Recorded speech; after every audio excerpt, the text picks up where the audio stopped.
Today, we welcome very special guests all the way from the United Kingdom, going by the Twitter handle TullipR. Tullip is here to share his story as a male detransitioner.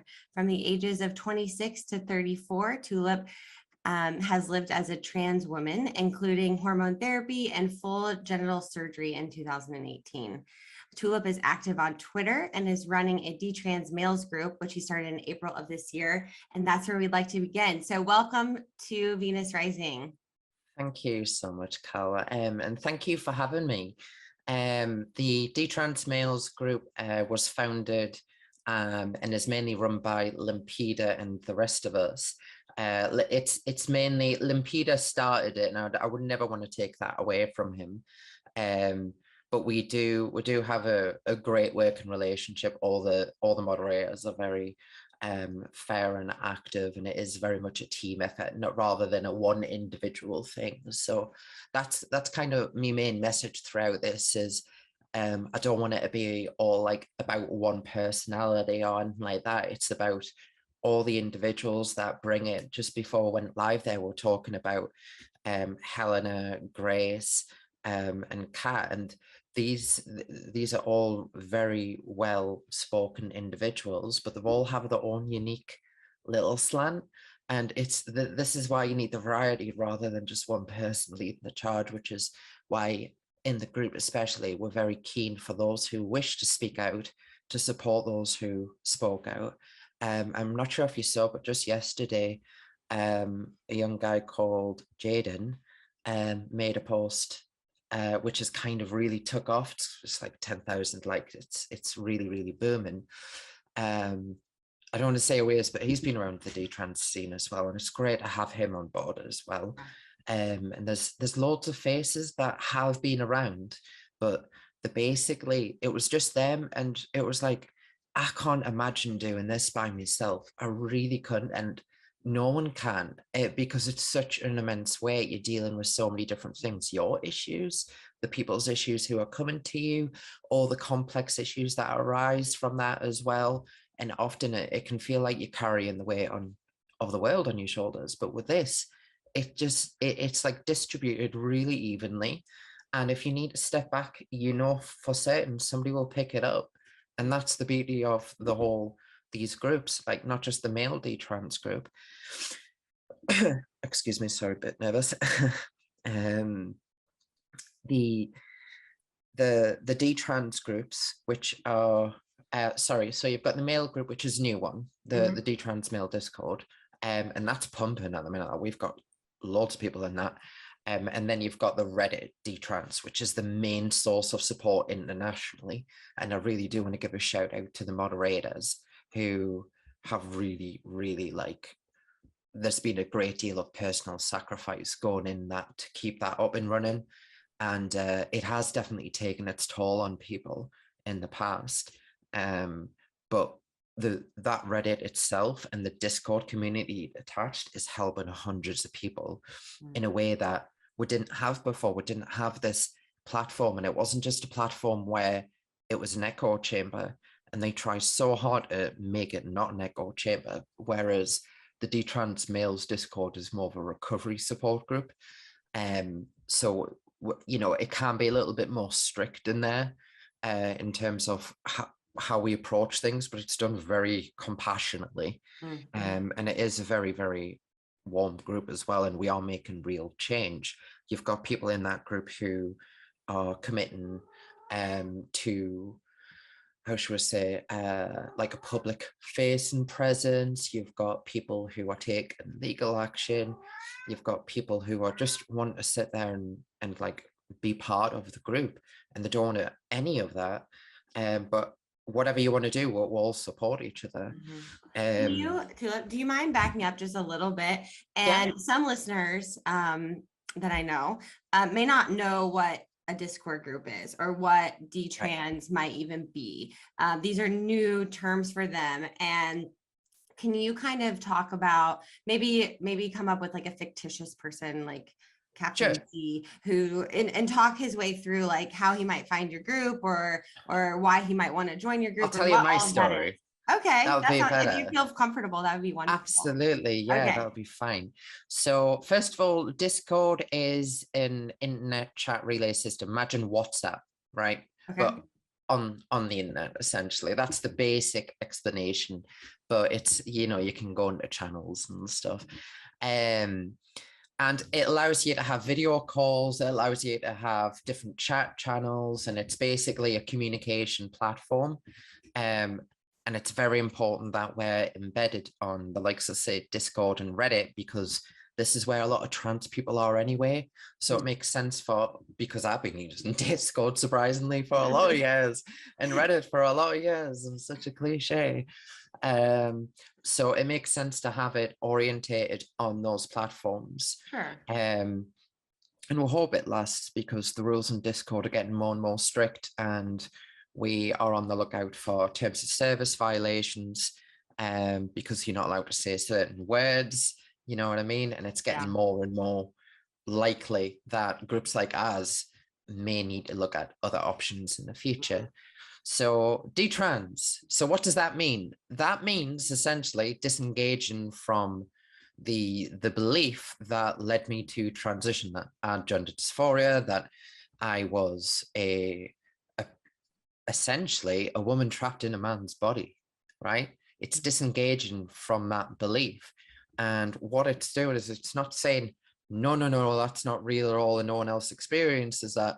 For me, it was saying that my issues were much, much more like all the bits that attributed to being trans in itself could have been symptoms, and were and are symptoms of a great variety of different things. So there's attachment, there's bullying, there's personality disorders, which is really common in the trans community as well.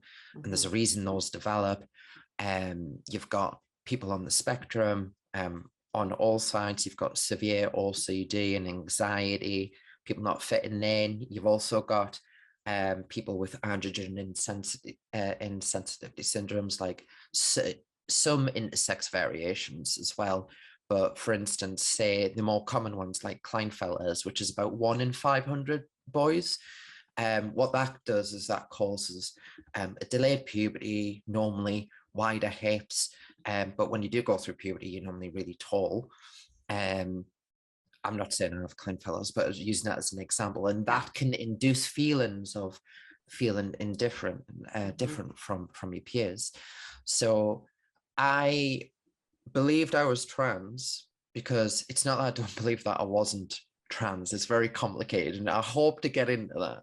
But I disengaged from the belief that that's all it was. I would say from quite early on, but the permission was given to me last year, because I'm a permission-seeking person. And I'll try work on that, but I'm always outsourcing my opinion. And this is very common in the trans community, because there's a lot of, how do I look, or what should I do, or how can I pass better, and you know, all these sort of things. It's always like in the guise of support, but what you're actually doing is you're outsourcing all your opinions.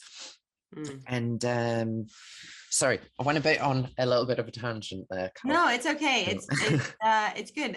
We had Rachel. She was she had transitioned to male and is back to identifying as her true self. Sorry, my belief is I never transitioned to female and back to male. I was always male. Right. Okay. So that the belief before was I could transition to female if I did surgeries in HRT, because I would have those characteristics. I'd be like a trans female, which is an odd thing. But detransition to me is disengaging from that belief. There is no one way to be detrans. It's not you don't have to stop your HRT and take testosterone if you've had been gonocized, which means you've lost your gonads.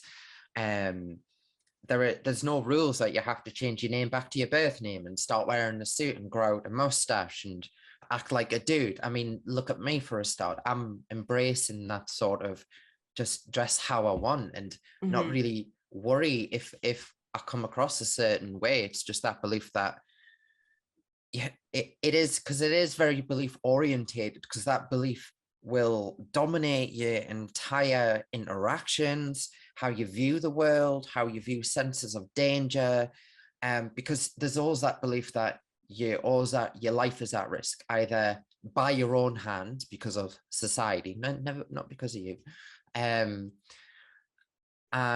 the risk from others because of transphobia and stuff like that, which is why like the whole sort of you're killing us, like, you know, you're promoting violence and all this sort of thing, words of violence, because it all leads to this.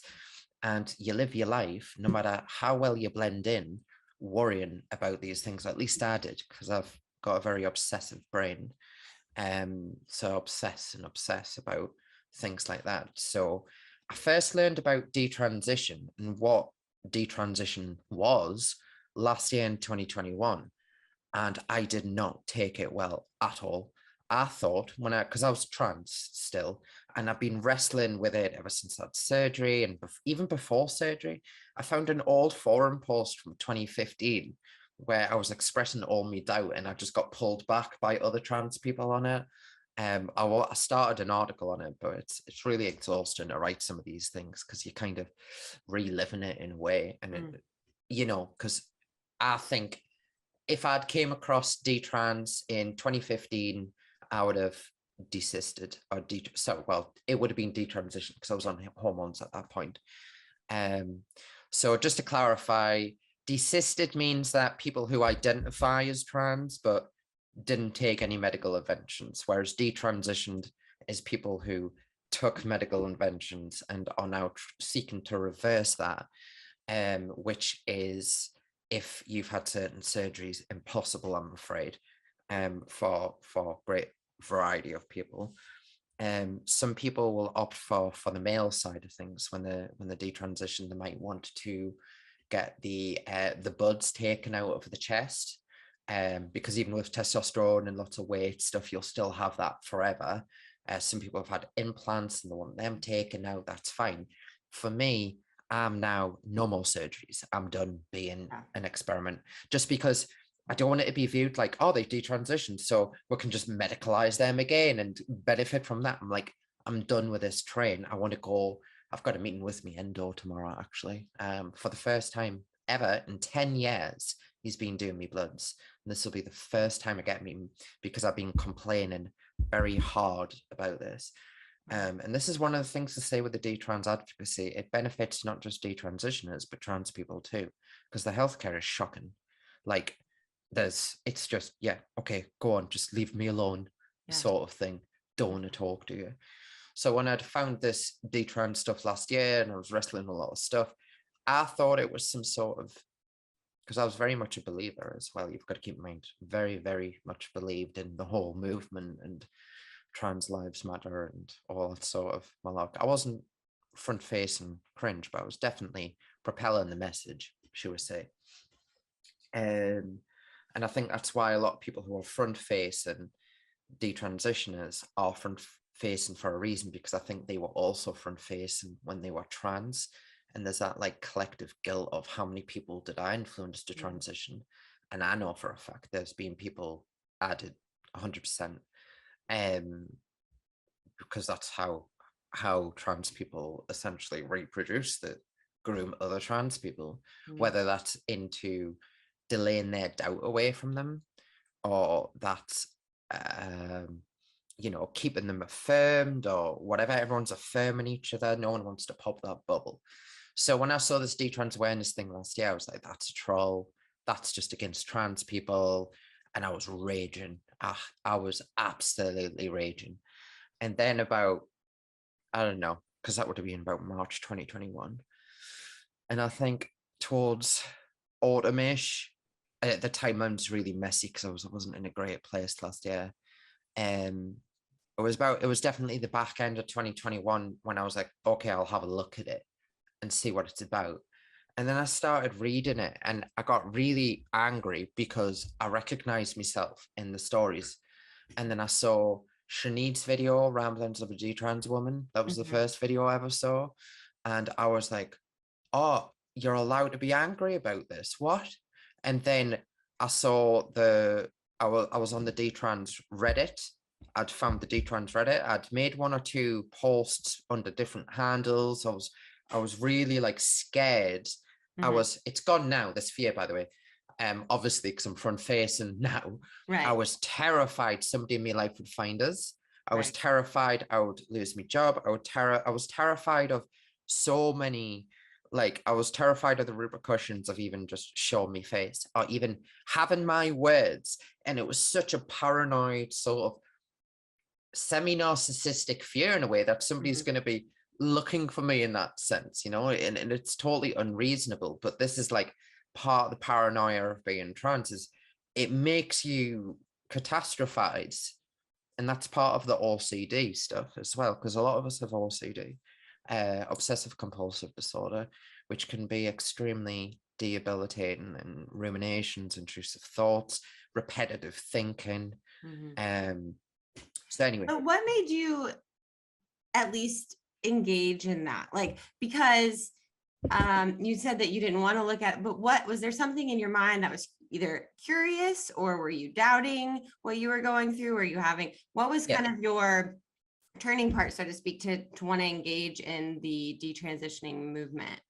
So I'd been doubting for a lot of years, and I'd also, and it was just, it's tragic actually, because I was always facing like a doubt, and I would always get reaffirmed either by, Mm. I was getting aggressively affirmed in therapy, by the way, aggressively. I had like 100 gender therapy sessions from 2015 to 2020, where all doubts were managed. So every time I tried to leave, I was getting pulled back in. Mm. Everything was because of cis sexism, which I don't know if you know about cis sexism, but you've got it. I'm afraid to tell you. It's like, you know, it's crazy. Anyway, but everything was sort of handled by that, like any fear and doubt.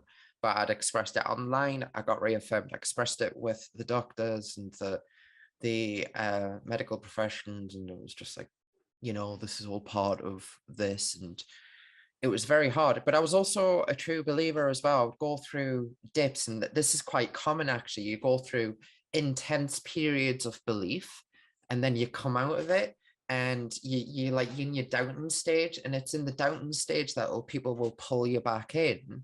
Whereas when you're in the I believe, you are pulling others back in. So it's a sort of like people are constantly pulling each other back in, no matter where they are. And that's exactly what I felt was happening. So when I saw, because when you're trans and when you have surgery and when you take HRT, you think that's it for life. Because before surgery, I said to myself, if I don't do this, then I'm going to detransition, and I don't want to detransition because I don't want to go back.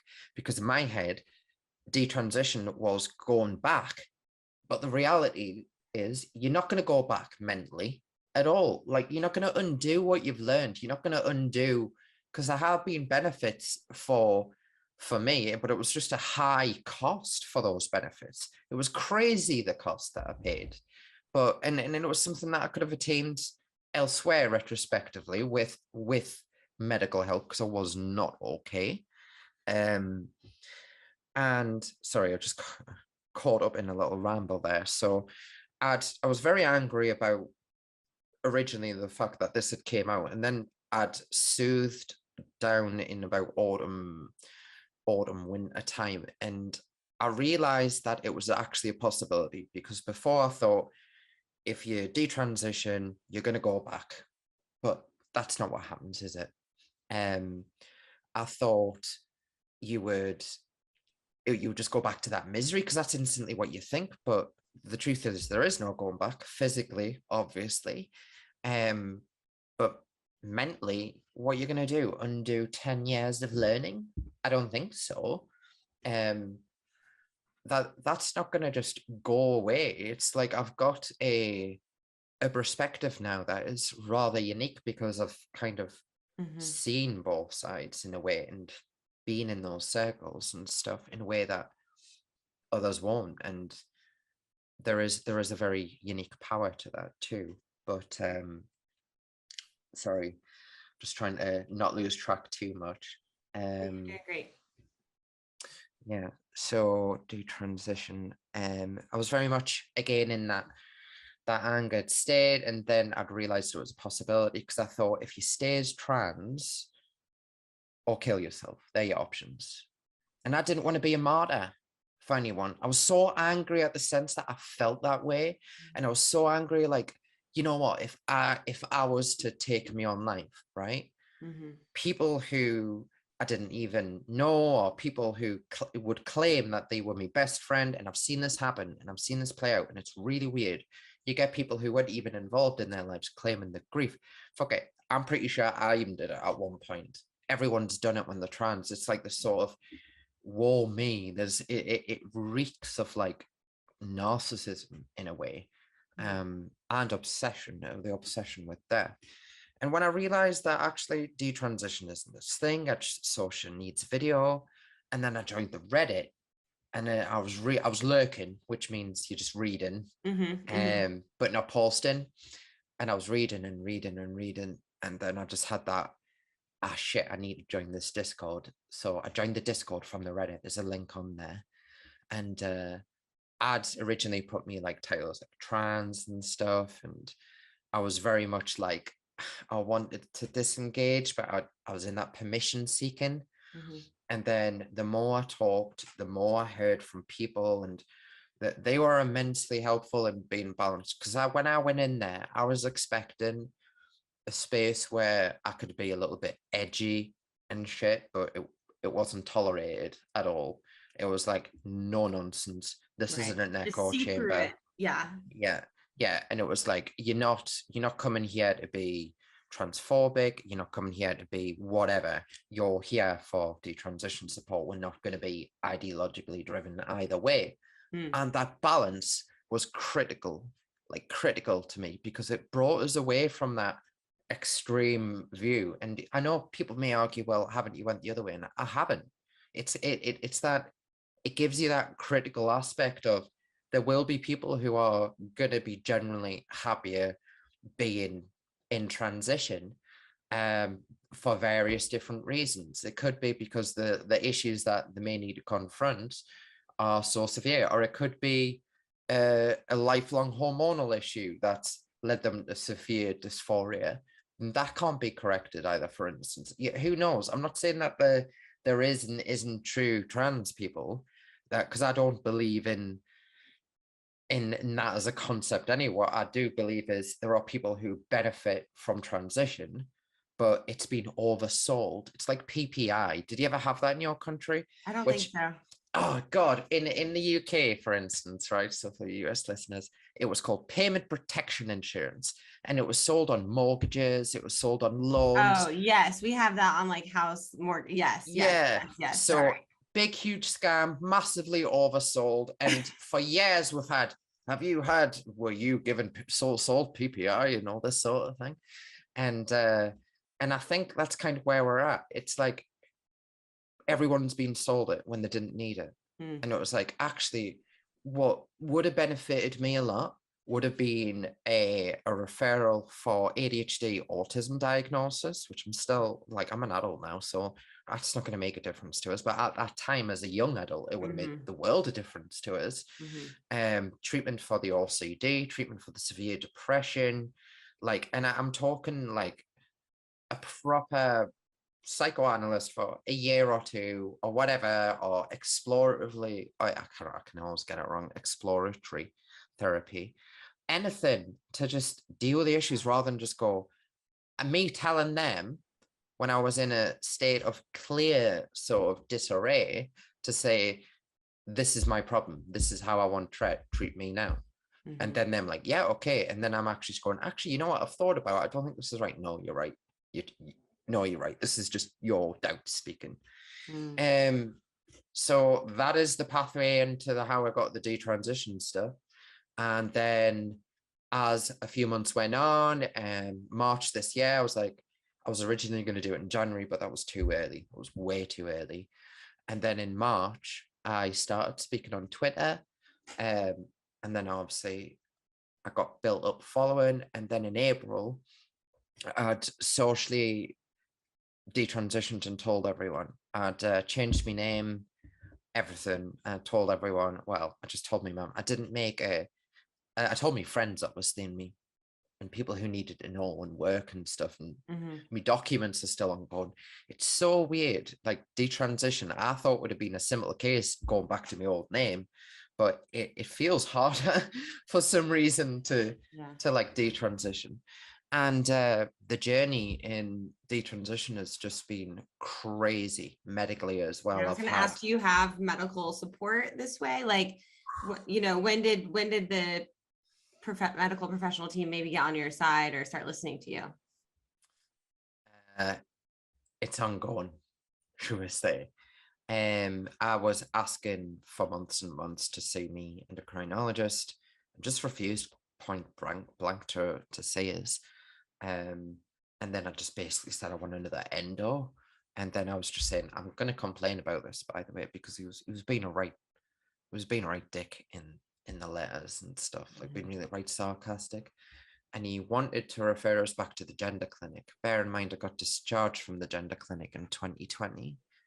And all I want is support for, I just want to start a little bit of testosterone, but I don't want to like jack up on tea. I don't want any more radical changes. I've had surgery, and one of my biggest fears is internal hair growth in the neovagina, which will happen. And I'm like, oh, I'm not dealing with that. I refuse to deal with that. That is a horror that I just physically can't live through. And it was like, but I want to be healthy at the same time.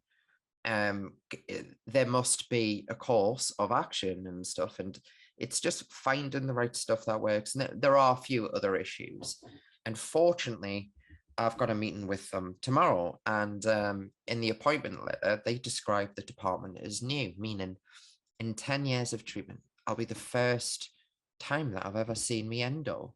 And it's crazy. It shouldn't be like that. You like, and the thing that really ticked us off is I told my doctor I didn't want to go back to the gender clinic because it obviously hasn't helped. And they've been insistent on trying to refer us, but they've been respectful and didn't refer us. So my doctor was like, okay, we'll respect that. But in their sort of communications with the endocrinologist, because what happens is I got my doctor, they talk to them, and then they talk to the endo. So it's like them, the middleman, as it were. So in the UK, your doctor, your GP is like the head person of all your care. Right. Like everything goes through them. So I was taught my doctor was talking to the endo. The endocrinologist, that's the person that helps with hormone therapy, puts you on. Just for people listening. Right. So the endo was coming back and saying, you need to go back to the gender clinic. I'm not a gender specialist. And I was like, I don't need to go to the gender clinic. I need an endocrinologist. You're one. And he was like, okay, whatever. And we're having these like to and froms. And then all of a sudden, like just last week, like I got a letter from the gender clinic saying, we know you didn't want to have our involvement, but we got copied into a letter from your endocrinologist, and we want to speak to you about your experiences and stuff. And they will get feedback. Believe me, they're going to get feedback, and I am planning feedback for them. But it just felt so invasive at a time that I don't want their involvement, and they're writing to me for feedback. And I'm like, still trying to get involved. yes. And it was like, you know, they're really desperately trying to send us back to church. That's how it feels. Right. And I called them up because I was a bit annoyed with this letter. I was like, why have you sent me this? And it was just like, oh, we're not referring you back. We just got copied in and we want to make sure we're doing it right and all this sort of thing. And I was like, do you have endocrinologists at the gender clinic? And she said, no, your endocrinologist who referred you here does all our endocrinology for all patients in this region. So you're looking at about, I don't know, maybe 2,000 people roughly. Wow. One physician. One physician. Just and that physician, I will be the first person to meet. Wow. Because I complained like hell. And I raised hell. I've been raised in hell. If anyone's been watching me Twitter, I have been raised in hell. And I Which think they're that watching reminds too. me, I want people to know they can find you on Twitter with the handle TullipR, and that is TullipR. That's right. And how can people find, let's say we have a listener who's interested in desisting or detransition, where can they find you besides the Reddit group? For what about the males group? Where can they find that? We do invite only Okay. because it's we I have was to going to talk to ask that about person that, first. how you keep trollers from out of your groups that seem so intimate and So so important. normally what we'll do is we'll have a private conversation with them over text, and we'll have an optional voice video first meeting. Not everyone wants to do that and will understand, but it does help with gauge intentions. And then what we tend to do is we'll let them know what the rules are. Again, in private message, because again, the rules are a little bit more strict, I would say, but it's a support group. Imagine like allowing drugs in like a rehab clinic, Right. you Would know what I more. mean? Exactly, right? So when we're satisfied that that person is legitimate, they would just send them a link. But we've only had one or two bad, really like trolls, basically. But most trans people want to ignore us. Like they'll prefer that we didn't. We're getting to the point where they can't be ignored because they've ignored was less than 1%, which is painfully ironic to me because aren't trans people less than 1%? And it's like, we need to ignore these. This isn't a real sample. It's less than 1%. And I'm like, hang on. You're also one. Exactly. And it's like, that is a shit argument and it's an own goal. Now it's to the point where, so what they first do is they try to dismiss you. And when they can't dismiss you, they will try and argue against you. Oh, well, you're not really trans. You don't really represent us. And then after that, it's just full on like attacks, your gender crit. I'm being quoted by like gender critical hot takes or whatever the shit handle is. I get added to Twitter lists all the time. Like, and this is really ironic to me. Making a list called Nazis and then adding people to that list. And it's like, you realize what they did was make lists. And it's just like, it's just crazy. Like they can't see what they're doing. Yeah. It's just, yeah, it's horrible. It's painful. And it's like, anyway, but they do try and come through and they say lots of awful shit to people and that gets a lot of people down. But what I want people to understand is I've been using the internet for 25 years and I've probably said more horrible shit than you can ever come up with. And I know it's a horrible thing to say, but I was extreme at one point. I was definitely radicalized when I was a teenager online. I was totally like in deep. And by that, I mean, because I wasn't a well person, I believed all sorts of conspiracy theories as well. Yeah, sorry, it looked like you were about to ask a question. No, I was going to ask if, just because I want to be respectful of time, but I wanted to ask, if someone was listening, what would you say to them? Because besides, you have a lot that you say on Twitter, but if someone was listening to this and you were, facing the camera, what would you say to someone who might be going through transition or doubting their transition or curious about it? What would you want to say to them? The most essential things, in my opinion, is if you really want to find the answers, you need to disconnect from the internet for a few months. You need to come off the internet. You need to start walking outside. You need to find nature and whatever it is, and you need to get back to roots. And what you need to do is help break the obsession, because this is an obsession, right? When you obsess about your gender, are you trans? Are you not trans? That is an obsession. And the important part of disengaging from the internet is to stop fueling it and to remind you what's real. Because when you realize what's real in the world, you'll realize what's real within you and how you feel. And then what I would say after that is, once you've done that, if you're still obsessing, expand on gender dysphoria, because it's like explaining all breathing issues is breathing issues. Do you know what I mean? It's like you know, whatever you have, oh, you've got a breathing issue. That's a sign of a breathing issue. That's a sign of a breathing issue. But as you know, there's a difference. You could have anxiety, which is physically induced, but it's not because you lack the organ. There's a problem with your organs. It's a neurological issue that you have there. Whereas, say, lung cancer is most definitely a disease that impacts your lungs.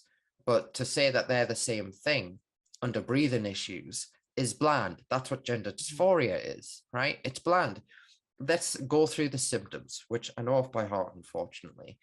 On the National Health Service website in the UK, they go by unease and discomfort with your body. Oh, God, imagine who hasn't.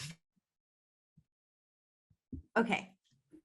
Hello, technical issues aside. So we were talking about gender dysphoria and the symptoms of gender dysphoria, which are purposely very, very bland.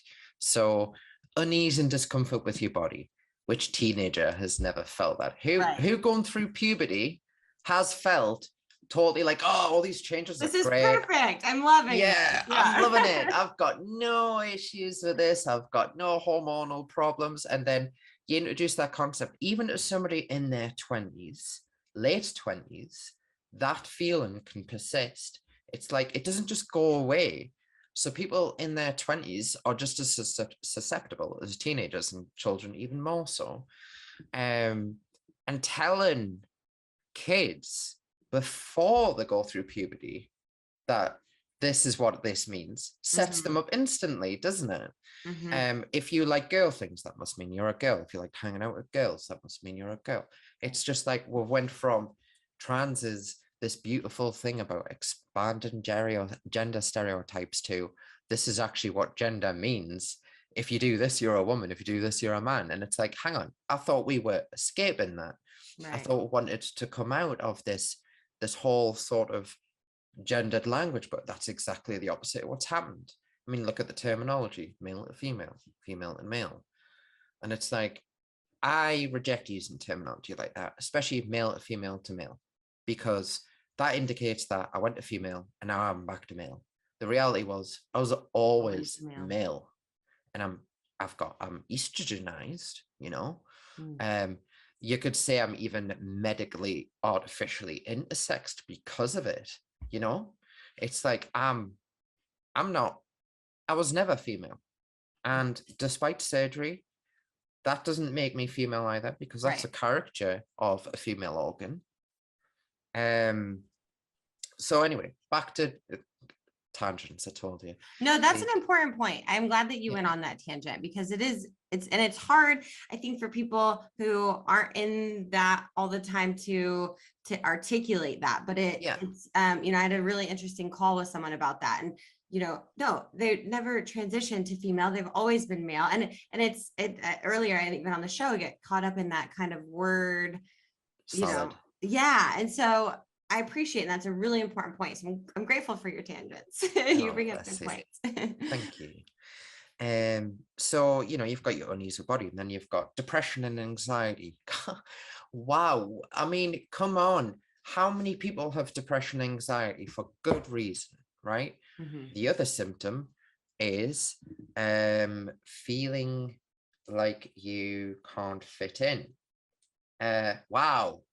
Another large portion of the population. Wow, like even people who fit in feel like they don't fit in, you know? And another one is taking unnecessary risks. I mean, I went through surgery, so there you go. But even before that, risk taking itself is not something that just naturally arises. It arises from low self-worth, low self-esteem, low confidence. And it's that desire also to feel powerful, to feel in control, and to feel indestructible, which are all sort of narcissistic tendencies too, because we'll talk about narcissism is very prevalent in the trans community. It's like a major thing, and this is something I'm personally been working on for a lot of years, and I still continue to work on it. I'm not a narcissist. I definitely have strong tendencies, though. Do you know what I mean? Like everyone does, but these are things that I try and manage. And I think the only way to, I want to be open about that, there's a reason trans people put themselves all over TikTok, Instagram, Twitter, and even there's a degree of narcissism to DTrans people for that, especially the ones who are front facing. I'm not calling all DTrans people narcissistic, but I do not want that hot take coming out. But for the males, certainly, yeah, there's definitely that element. And I think in a way it's kind of like fighting that, using that whole thing and then turn it in on its head. It takes one to beat one in a way, as it were. So the other symptoms, let's say, so we've done unease with body, depression, anxiety, we've done taking risks, low self-esteem and lack of self-worth, which let's talk about why people have low self-esteem. So that can happen from being in environments that could be chaotic, that could be disruptive, there could have been an early divorce, there could have been an early bereavement, there could have been, there could have been something really traumatic. And they're like, I was talking to someone who, when they were 5, they watched their best friend die in front of them. Wow. And it was just like, and their best friend was a girl, and they were an MTF. And then from like, when I unpacked their story, from all that way, you could see how the things paved the way. And it's like, I don't think anyone's born with gender dysphoria. Like, I don't think anyone's born with anorexia. I think it's like, it's developed, it's environmental. It may be influenced and informed by hormonal disorders, which certainly will impact your environment and how people see you and how people react to you. But for the most part, it is induced by upbringing and the idea and the obsession, and it is fueled by the internet, because you've got constant access to your obsession, haven't you? In a way we never had before, which is why in 2014 and 2015, we saw the Tumblr boom, which, for people who don't know what that is, Tumblr is a social media platform which became very, very popular with, like social justice and the trans movement particularly. And that's where a lot of largely female and males hung out. I think the split was like 70-30 in the end of it. So about 70% of the users in trans Tumblr were FTM, female and male, even though I don't use the language, but it's their language, what else? And sorry, that was one of the, that's when it really exploded, because the ideas and the obsessions were being fueled and affirmed by others. And now obviously you've got TikTok, Instagram, and so many other social media platforms. It is literally everywhere. Yeah. A lot of the moms in our video transmission, What's the Rush to Reassign Gender, when they were talking about their children kind of having these thoughts and doubts and having gender dysphoria, or thinking they had gender dysphoria. A lot of it was so much time on the internet and how they were just getting reaffirmed through other TikTokers, and how this like kind of contagion that's kind of sweeping through internet access and app access. So what would you are in a unique situation in that you've been there, so you know how to best support people who are needing their support. How do people who haven't been there, who don't know what it's like, how can we best support people who are experiencing So I think what's important for people who are supporting is that you make sure that you direct them to the right resources. There's like, you've got life detransitions, you've got DTrans awareness, you've got GenSpect, you've got all these organizations which are accumulating really good resources, and they have, we're in the building block stages of building those foundations, like really are building something wonderful going forward, because it is globally focused. But if you're at the very, very start of it yourself, and for the supporter side, the resources on GenSpect, and also be a passive observer, but be reluctant to give your own sort of views on gender and stuff, because a lot of people are, you know, we don't want another echo chamber. I think some people, the ones who want to speak out will, and the ones who want to be in contact with groups like supporters and allies, you'll probably see them on Twitter, you know, I don't even have a Facebook, but it's Twitter where these discussions are really happening. Okay. And that's your best source if you want to like engage with a detransitioner. There's also on Reddit, ask_detransition, which is a subreddit the Reddit moderator team created, the DTrans moderator team, to send all the questions that were coming from people who weren't DTrans, because the subreddit itself is for people questioning their own gender. Sure. But what happens is you get people who they basically want to give their own hot take, right? Or their own opinion, and they've never desisted, they've never detransitioned. Right. They have no idea what they're talking about. Yeah, and they're basically pretending to be a detransitioner so they can say this. And we're like, we don't want that. We just want you to basically go onto another subreddit and ask those stupid questions if you must. And I'm sorry, but it's like going into a support group. It's like, imagine like a recovering, like Reddit Leaves, for instance. That's a great example. So Leaves, spelled like the tree leaves, is a community for people who want to give up smoking weed. Okay. Right. Okay. You wouldn't go into that community and then start asking like people who are like really bleeding their hearts out about how they've really struggled with this addiction, but the addiction's not taken seriously because there's so much positive culture around it, but it's ruined their life. And then somebody comes in with, yeah, but have you seen Harold and Kumar get the munchies? You know, and it's just like, it can be it's really insensitive. Yeah. Yeah. And I mean, you know, I think listeners to this show and people who do support aren't going to be insensitive by nature anyway.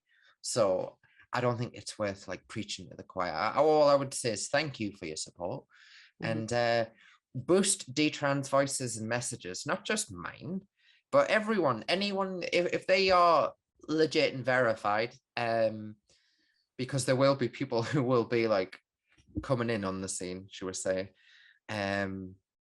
with malintent, but for the vast majority, if not nearly 100%, especially on Twitter, you've got a lot of legitimate voices that are keen to speak out. So boost them, retweet them, make sure, you know, invite them to stuff like this. Like, it was my pleasure to get invited to your podcast, Carl. I was like, yeah, I'll be happy to do that, get the message out.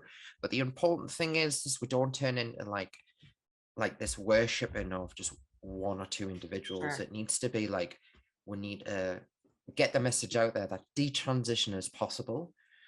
You're not going to go back, and if you've changed your body medically like I have, you're going to be living with this for the rest of your life, unfortunately. But that doesn't mean you have to live as trans doing that. There are other ways you can live a happy life even after all these things.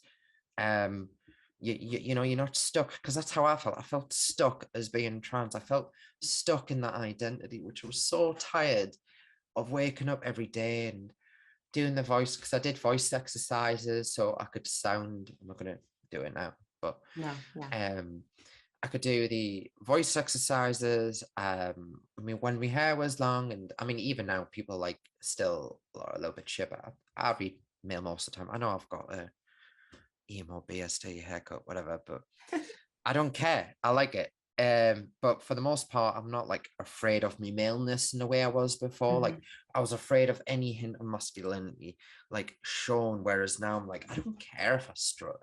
I don't care if I like walk a bit wide-eyed or whatever, you know, it's just gone. It's all fizzled away. And it did feel like I was playing a role that I wasn't getting paid for. And every day I was waking up so tired, so exhausted. And when I spoke to the first DTrans man I spoke to, when he said that phrase to us, he said it with such, because he was recanting how he came to the realization, and he just said, I just can't do this anymore. And he said it was such like exhaustion and pain, and I felt it.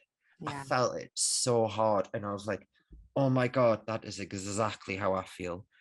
And And as I was waking up every day after that conversation, I just got more and more like, oh, this isn't going away. This isn't going away. And I was just like, okay, I'm gonna do it. Excuse for my That's language. okay. I'm so That's sorry. okay. It's okay. Well, I'm grateful for you, and I thank you for being willing to come on a show with, a stranger, and Yeah. that you met on Twitter. And I really do appreciate it, and I appreciate your voice. I appreciate the things that you've said. It's been a privilege to have you on our show, and I'd like to have you Thank you, back at Carol. some point if you'd be willing. Definitely. I think having 1 hour or less is too less of time. Like I'm like, we gotta have some of these people back, and I would love to have you back. And so I want to say thank you so much for coming on the show and for taking the time to talk with me. Oh, thank you very much, Carl. It's been a pleasure. I've loved having me little rambles and tangents this last hour. We'll I have don't know if more. it's We'll have more. We'll have you yes, back on the yes, show, and yes. we'll do more rambling. I like it. I really look forward to it. Thank you so much. I want to thank each and every listener and subscriber for listening in. We will include the links to Tullip's Twitter, as well as some of the groups that he talked about that are public, that people can find resources at. So we want to thank you all for tuning in. Our goal, as ever, is to create conversation, facilitate discussion, and encourage you to think beyond the masses. Thank you very much. Yeah. See you soon.